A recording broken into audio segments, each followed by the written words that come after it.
गिरता है, खड़ा होता है, फिर से हम लोग हाथ में पकड़ करके उसको लेकर के चलते हैं।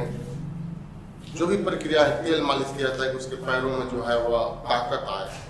अगर उस बच्चे को ऐसा उस प्रक्रिया से नहीं गुजारा जाए और उसको बेड पर ही छोड़ दिया जाए तो वो अपने आप नहीं चल पाए। वो भले बड़ा होते चला जाएगा लेकिन वह लेटा ही रहेगा। मतलब वो प्रयास करता है और उस प्रयास के क्रम में उसका जो शारीरिक विकास होता है, हाव भाव की प्रक्रिया होती है, वह धीरे धीरे चेंज होती है। तो मैंने अभी झांझ श्रीमाली का नाम लिया, तो झांझ श्रीमाली कहते हैं कि जो आदिम मानव थे ना, उसमें दो नाम आता है। समझने के लिए मैं यहाँ लिख रहा हूँ ऑस्ट्रेलोपिथेकस।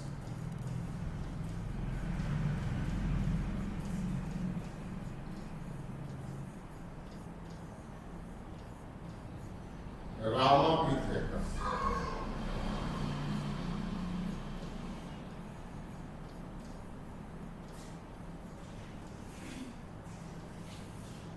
उन्होंने समझाया है कि इसको मान लीजिए दो भाई थे, ऑस्ट्रेलोपिथेकस और रामापिथेकस। तो इस समझाने के क्रम में हम लोग का एक क्वेश्चन बनेगा, मानव का आदि पूर्वज कौन था? मानव का आदि पूर्वज, हम लोगों का आदि पूर्वज जो थे उनका नाम ऑस्ट्रेलोपिथेकस था।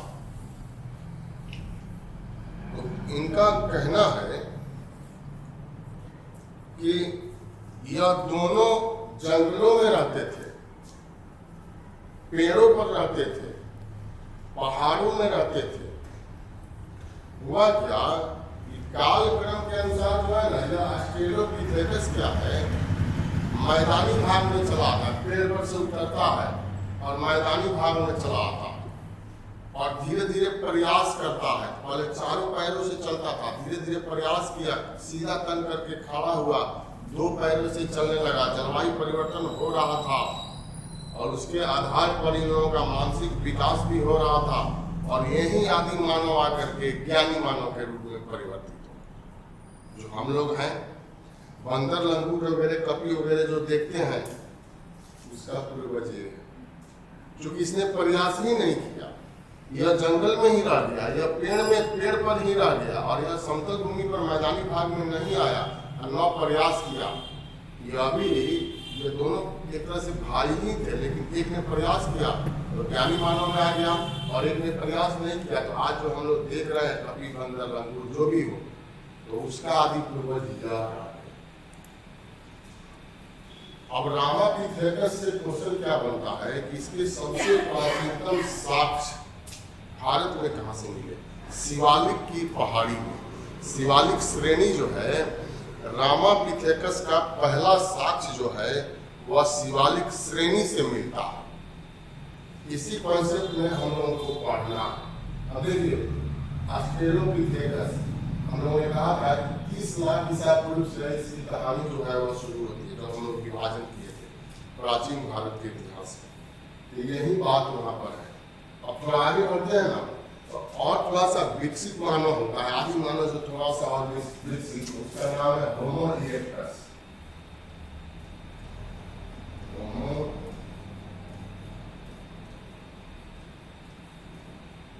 इरेक्टस। इससे सवाल जो बनता है, यूपीएससी में पूछा गया है, पहली बार सीधा तन कर दो पैरों पर चलने वाला मानव का नाम क्या है? जो दो पैरों पर चला, तो उसका नाम क्या है? हम लोग के सवाल होमो इरेक्टस। अब प्रयास किया ना, जैसे मान लीजिए 4 पैर पर आप चल रहे हैं, जब प्रयास धीरे धीरे किया तो यह रीढ़ की जो हड्डी आप देख रहे हो धीरे धीरे सीधा होने लगा और यह और प्रयास करते करते करते करते यह दो हाथ जो पैर के रूप में था वह फ्री हो गया, दो पैरों पर यह खड़ा हो गया। तो दो पैरों पर सीधा तन कर चलने वाला पहला मानव जो था उसका नाम है होमो इरेक्टस। इसके बाद और आगे हम लोग बोलते हैं निएंडरथाल।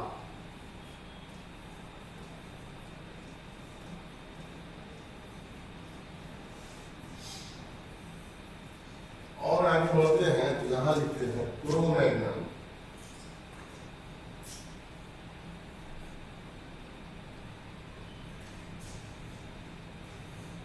और लास्ट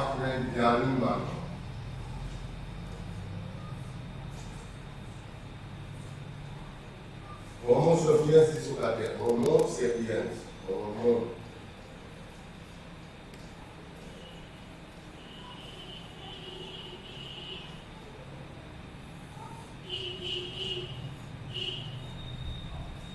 तो यह परीक्षा में बीपीएससी में पूछा गया, होमो सेपियंस, ज्ञानी मानव। अब यहाँ आदि मानव का विकास के क्रम में आगे बढ़ते बढ़ते जलवायु परिवर्तन हो रहा है और यहाँ ज्ञानी मानव के रूप में विकसित। तो ज्ञानी मानव का जन्म कब हुआ? 40,000 BC से 10,000 BC। इसी काल में इस ज्ञानी मानव का जो है वह जन्म हो जाता है। तो यहाँ आदि मानव है, हम लोगों का पूर्वज है, 2 पैरों पर खड़ा होने वाला है। फिर यह नहीं याद रखेंगे कि यहाँ पर यह है होमो सेपियंस, ज्ञानी मानव। यह याद रखना होगा लोगों समझने के लिए। और इसका क्योंकि इसके जो आगे वंशज आए वह बंदर हैं, लंगूर हैं, कपी है, जो भी आप कह सकते हैं, तो शिवालिक की श्रेणी में साक्ष्य मिला। अब विज्ञान आप लोग पढ़े ही होंगे, तो उसमें है कि हमारी पृथ्वी जो है ना लगभग 4 अरब वर्ष पुरानी है। पुरातात्विक दृष्टिकोण के अनुसार जो 4 अवस्थाओं से होकर के गुजरी है, 4 अरब वर्ष पुरानी, एनसीईआरटी में लिखा हुआ है, और 4 अवस्थाओं से होकर गुजरी है। चौथी अवस्था जो है ना उसको 2 भागों में बांटा गया है। पहला भाग है होलोसीन, दूसरा है प्लाइस्टोसीन।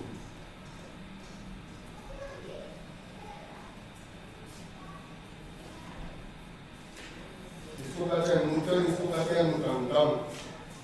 Holocene, Pleistocene. यहाँ पूछा जा सकता है आपसे कि मानव का सर्वप्रथम जन्म या स्तनधारी जीव का सर्वप्रथम जन्म किस काल में हुआ? तो क्या हो जाएगा? प्लाइस्टोसीन काल में। इसी काल में मानव का या स्तनधारी जीव का सर्वप्रथम जन्म जो है वह हुआ था। तो यही प्रारंभिक बात है। जब उत्खनन का कार्य किया गया और जो साक्ष्य मिला हम लोगों का पाषाण काल का पहला, वो दक्षिण अफ्रीका में मिला। और रेडियो कार्बन तिथि के द्वारा जब उसका काल का निर्धारण किया गया तो 26 लाख ईसा पूर्व निकल करके सामने। इसीलिए विद्वानों ने कहा कि हो सकता है कि और पीछे का भी काल आय उत्खनन अगर किया जाए तो 30 लाख ईसा पूर्व निर्धारित कर दिया गया। पहले 25 लाख किया गया था, लेकिन जैसे ही दक्षिण अफ्रीका से मिला 26 लाख हुआ, इसको पीछे ले जा करके 30 लाख ईसा पूर्व इसका काल निर्धारित। लेकिन महाराष्ट्र में एक जगह है बोरी नामक स्थान से जब उत्खनन का कार्य किया गया ना, रेडियो कार्बन तिथि से जब उसका काल का निर्धारण किया गया तो 16 लाख ईसा पूर्व निकल करके सामने। तो समझने के लिए वह परीक्षा में हम लोगों को नहीं पूछा जाएगा, और उसी कॉन्सेप्ट के आधार पर इसको हम लोगों को पढ़ना है। पाषाण काल, स्टोन एज भी इसको कह सकते हैं, पाषाण काल, प्रागैतिहासिक काल भी हम लोग इसको कहते हैं, जिसमें हम लोग के पास जो भी स्रोत है सब खुदाई से प्राप्त पुरातात्विक स्रोत है। लिखित साक्ष्य यहाँ पर हम लोगों के पास कुछ भी नहीं। तो यही संक्षिप्त बात है। अब इस काल को 3 भागों में बांटा गया और उसी भाग को हम लोग देख लेंगे तो यह चैप्टर जो है वह समाप्त हो जाएगा। हम लोग सब कोई पढ़े होंगे, तो हाई स्कूल वगैरह या मिडिल में आप लोगों को याद होगा। नहीं, हम लोग पढ़ते थे कि सबसे पहले किस पशु को पालतू बनाया गया, आग का आविष्कार किस काल में हुआ, शान का आविष्कार, पहिया का आविष्कार। तो वही सब चीज़ थोड़ा सा यहाँ पर विस्तारित रूप में पढ़ना, और कुछ है नहीं। वही चैप्टर है जो हम लोग पहले पढ़ चुके हैं।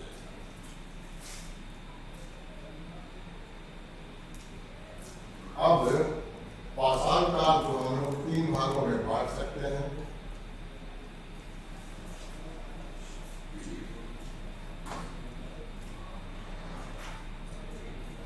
देखिए, पूरा पाषाण काल,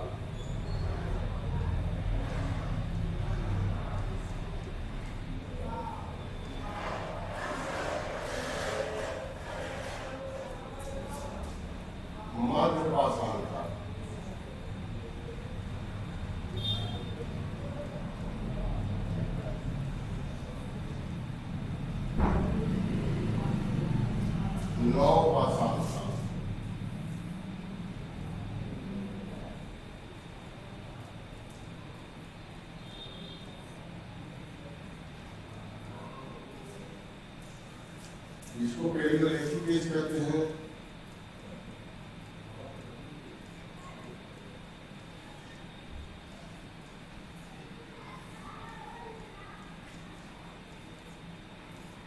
मेसोलिथिक,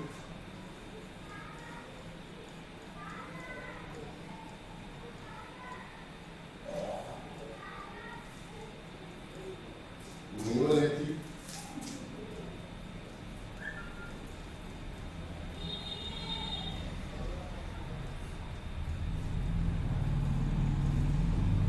और इसको काल में अगर आप बांटेंगे तो 30 लाख,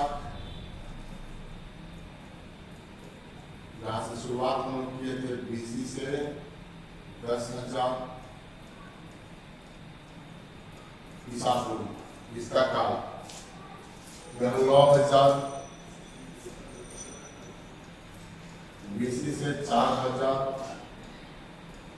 BC, यहाँ 2 आएगा। विश्व के संदर्भ में 9,000 और भारत के संदर्भ में 7,000 से 1,000। अगर काल में आप लोग इसको बांटते हैं तो इस तरह से पाषाण काल को हम लोग बांट सकते हैं।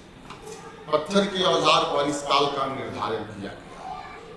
हम लोगों ने अभी कहा हिम युग था, धीरे धीरे बर्फ पिघल रहा था और जलवायु जो है वह शुष्क होते जा रहा। अब यह 3 काल है, तो इसी में से कुछ स्थल का नाम आएगा और उस स्थल से क्या मिला यही परीक्षा में पूछा जाता। पेरियोलिथिक कहेंगे, मेसोलिथिक माने अंग्रेजी में लिखे पेरियोलिथिक है, मेसोलिथिक है, नियोलिथिक है। तो अब यह हम लोग पहले शुरुआत करेंगे पूरा पाषाण काल को। पूरा पाषाण काल को भी 3 भागों में बांट, जैसे निम्न पूरा पाषाण, केवल यह शब्द जुड़ेगा या तो यही रहेगा, निम्न पूरा पाषाण काल। पहला, दूसरा मध्य पूरा पाषाण काल, तीसरा उच्च पूरा पाषाण। अब इसको हम लोगों ने 3 भागों में बांटा। निम्न पूरा पाषाण काल 30 लाख BC से 1 लाख BC, इसका काल हम लोग निर्धारण करेंगे। यह 1 लाख यहां ला देंगे, 1 लाख BC से 40,000 BC, इसका काल 40,000 BC से 10,000, ये 10,000 हम लोग यहाँ लिखे हैं। यह काल हो गया। अब इसमें यह निम्न पूरा पाषाण काल है ना, तो सोहन नदी घाटी की बात आती है। पाकिस्तान में नदी है सोहन नदी। इसी नदी घाटी के क्षेत्र में जो हम लोगों को औजार मिला, परमाणु मिला, जिसमें सबसे प्रमुख औजार था हस्त कुठार, हैंडेक्स इसको कहते हैं।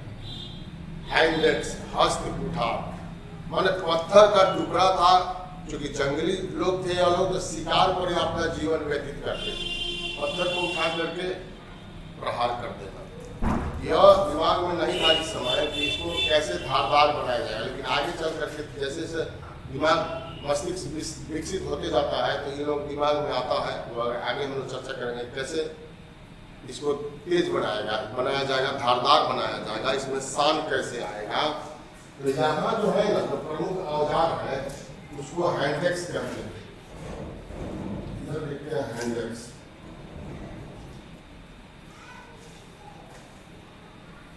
हस्त कुठार मैंने हाथ से उठा करके प्रहार करते हैं, इसलिए हैंडेक्स या हस्त कुठार जो पत्थर का होता था। फिर से है मध्य पाषाण, मध्य पूरा पाषाण काल 1 लाख से 40,000 ईसा पूर्व। यहाँ पर जो है एक प्रमुख विशेषता निकल करके आती है, वह है बटिकास्म। शब्द है बटिकास्म उद्योग।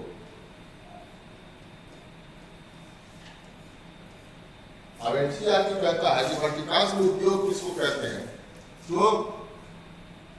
हम लोग देखते हैं कि नदी जो है उसमें कुछ बड़े पत्थर होते हैं, कुछ छोटे पत्थर होते हैं। वैसा पत्थर जो नदी की जो जल धारा है उसके बहाव से घिस करके उसमें हजारों लाखों वर्ष लग सकता है। छोटा छोटा खिलौना के आकार जो है वह ग्रहण कर लिया, बहुत सारा मिला है कि नदी जो है बढ़ रही है, उसको जल धारा, उसमें पत्थर बड़े बड़े रहे होंगे लेकिन वह जलधारा से घिस घिस करके लाखों वर्ष हो गया होगा और खिलौना का आकार रूप ग्रहण कर लिया। उसी को यहाँ पे कहते हैं वर्टिकास में उद्योग। तो इस काल की सबसे महत्वपूर्ण जो विशेषता थी वह वर्टिकास में उद्योग, जो पत्थर के होते थे। और यहाँ हैंडेक्स देखिए, यहाँ हैंडेक्स है मुख्य औजार।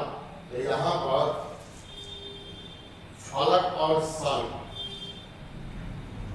फलक और सल यह प्रमुख औजार हो गया मध्य पूरा पाषाण काल का। ये तो पूछा नहीं है बीपीएससी में अभी तक। उसके बाद उच्च पूरा पाषाण काल। अभी हम लोगों ने चर्चा किया था कि ऑस्ट्रेलोपिथेकस आदि मानव से ज्ञानी मानव है। ज्ञानी मानव का काल हम लोगों ने क्या निर्धारित किया था? ज्ञानी मानव का काल सर फलक के बाद क्या लिखे हैं? क्या? फलक और सल, यह सल्क कहते हैं। जैसे मान लीजिए कोई पत्थर का टुकड़ा लिए और इधर से भी उसका परत उतार दिए, इधर से भी उसका परत उतार दिए, सल्क उसको कहते हैं। मतलब ऊपर से जो है परत को हटा देना तो वह थोड़ा धारदार हो गया, उसे प्रहार किया गया तो तीक्ष्ण हो गया, धारदार हो गया, इसलिए उसका नाम पड़ गया सल्क।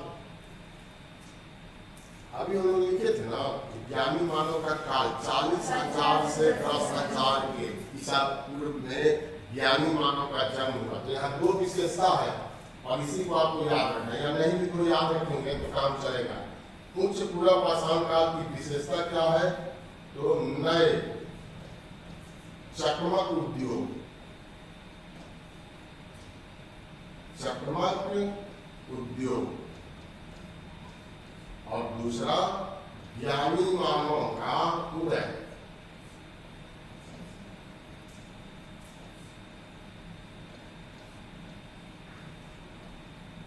तो आपसे सीधे परीक्षा में प्रश्न पूछा जाएगा कि ज्ञानी मानवों का उदय किस काल में हुआ?